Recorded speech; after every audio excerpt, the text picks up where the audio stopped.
Hello, I'm going to start today with something that may make you feel a little bit better about presenting in English. And I'm going to start with a statistic, 77%. That's right, 77%.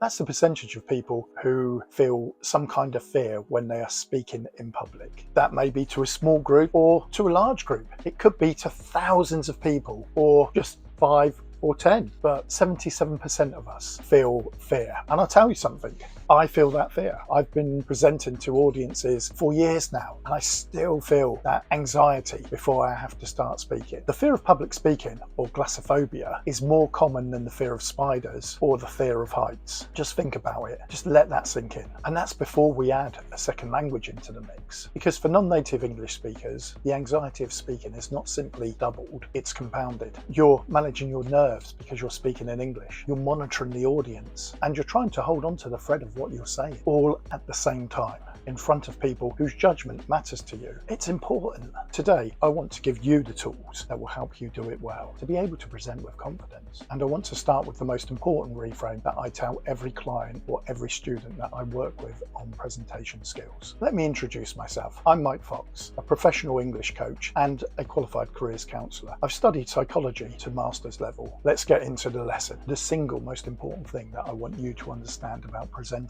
is the audience is not your enemy. They're not waiting for you to fail. They're not cataloguing your pronunciation. They're not counting your hesitations. On the contrary, they're hoping that you will be good. You could say they're almost on your side. They're your supporters. Think about the last time that you sat in the audience of a presentation. Did you sit there hoping that the speaker would stumble? Of course not. You wanted to learn something interesting. You wanted your time well spent. You wanted it to be valuable for you. You were there on the speaker's side. So remember that. The audience is your friend. They're on your side. They are not a panel of judges. They're human beings who've given their time and are hoping that you're going to make it worthwhile for them. Hold on to that, because everything that we do today will build upon that. Preparation is your biggest weapon. The research on presentation anxiety is consistent on one finding over all others. Preparation is the most effective intervention available. Preparation, the biggest predictor of anxiety before a presentation, is not your personality, not your language ability, and not how many times you've presented before. I know this. It is how well prepared you feel. This means that every hour you spend in preparation is an hour that you spend in reducing your anxiety levels. And that reduction in anxiety directly improves your English speaking skills. For the reasons that we've already covered in previous videos when we talked about fight or flight. What does thorough preparation look like for you?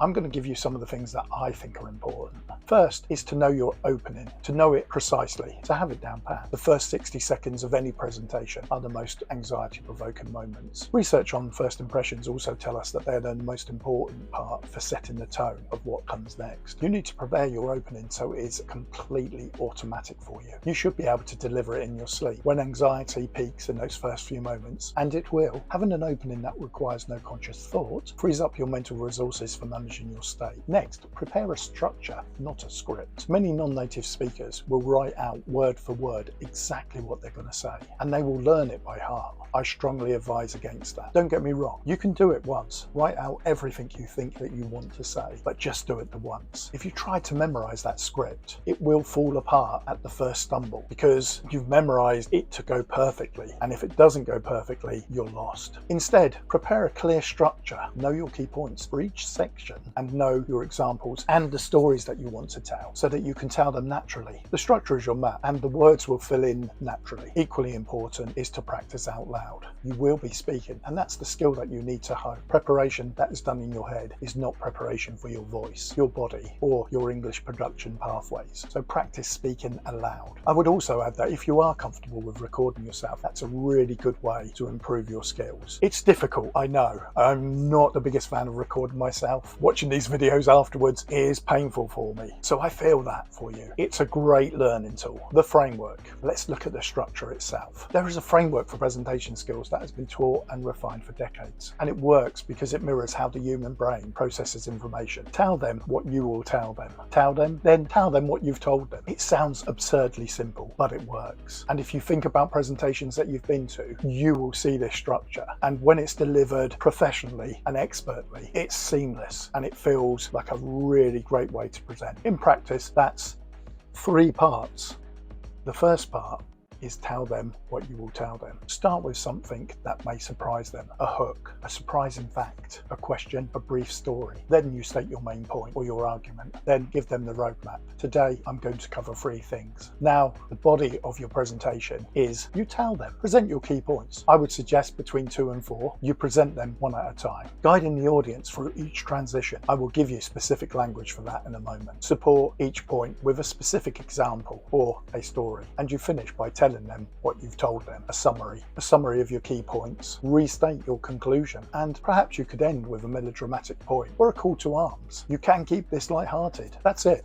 3 parts, and within that structure, the key point, the key tool is signposting. Signposting is the practice of guiding your audience through the presentation, telling them where you are and where you're going throughout the presentation. Research on audience retention consistently shows that signposting is one of the key factors in how much the audience understands and remembers. And here's what I love about signposting for non-native English speakers. It reduces your cognitive load at the same time as helping the audience. When the structure of your presentation is audible, when you literally say, and move into my second point, you are reminding yourself of where you are just as much as telling the audience where they are. Here are some simple phrases, and I would encourage you to write these down for future use. When you get confident, you can adapt them, make them your own. For opening your presentation, today I'm going to talk to you about, by the end of this, you'll understand. I'd like to cover 3 main areas.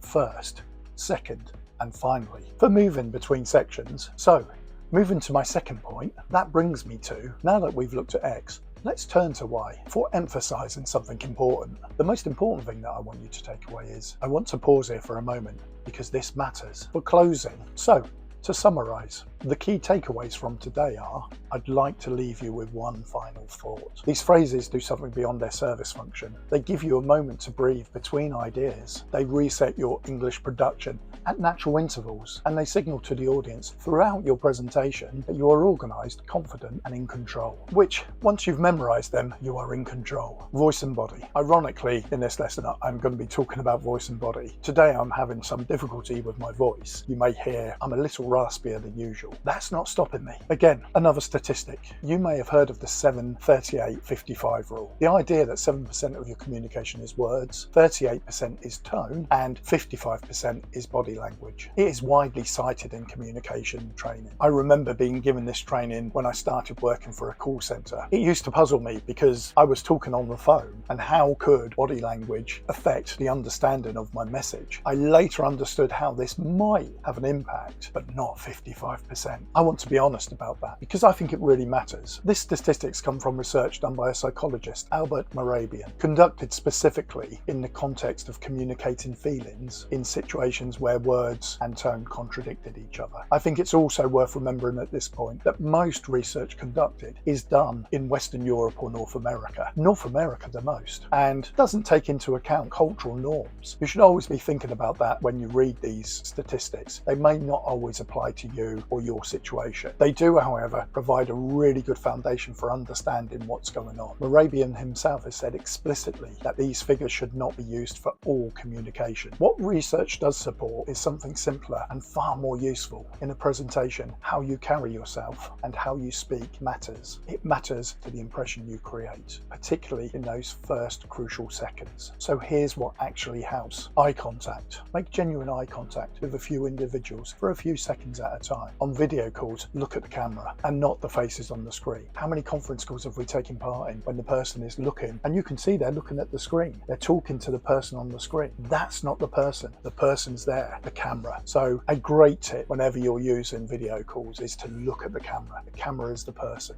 Pace. When you're anxious, you tend to speed up, consciously slow down. It will feel unnaturally slow to you. To your audience, it sounds confident. Pauses. Silence is not a weakness. I like to refer to silence as a work in silence. A brief pause gives your audience time to absorb what you've just said, and it gives you time to move calmly to what comes next. Practice tolerating silence.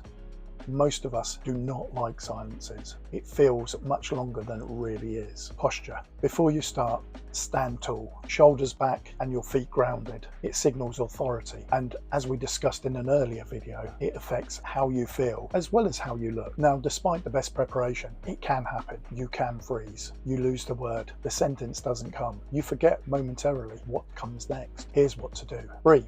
one deliberate inhale and exhale. This interrupts the panic response and buys you about 3 seconds, which is enough. Then use a recovery phrase. Let me take a moment to gather my thoughts. Where was I? The key point is this. Actually, let me come back to that. What I want to say is, and then you continue. Because here's the truth about freezing that most presenters do not know. The audience almost never notices it in the way that you do. What feels like an eternal silence lasting 30 seconds is, in reality, a pause of maybe 2 or 3 seconds. Your heightened state amplifies your experience of time. The audience simply sees a speaker who pauses thoughtfully before continuing. The freeze is not the problem. Your response to the freeze could be the problem. And it's your response that determines whether or not you derail the presentation or you carry on professionally and you nail it. Practice your recovery phrases before you need to use them. Know them by heart so that when the moment comes, and it may, you already know them. They're ready to use. I want to close with 3 points specifically for non-native speakers. 1. Your accent is not a problem. Research consistently finds that intelligibility, being understood, matters far more than your accent. And intelligibility is primarily a function of pace, clarity, and structure, all of which you can control. Speak clearly, speak slowly. Your accent is part of who you are. Short sentences are powerful sentences. In your first tongue, you might construct long, complex sentences. In a second language under pressure, those sentences are high risk, easier to lose track of, easier to get wrong.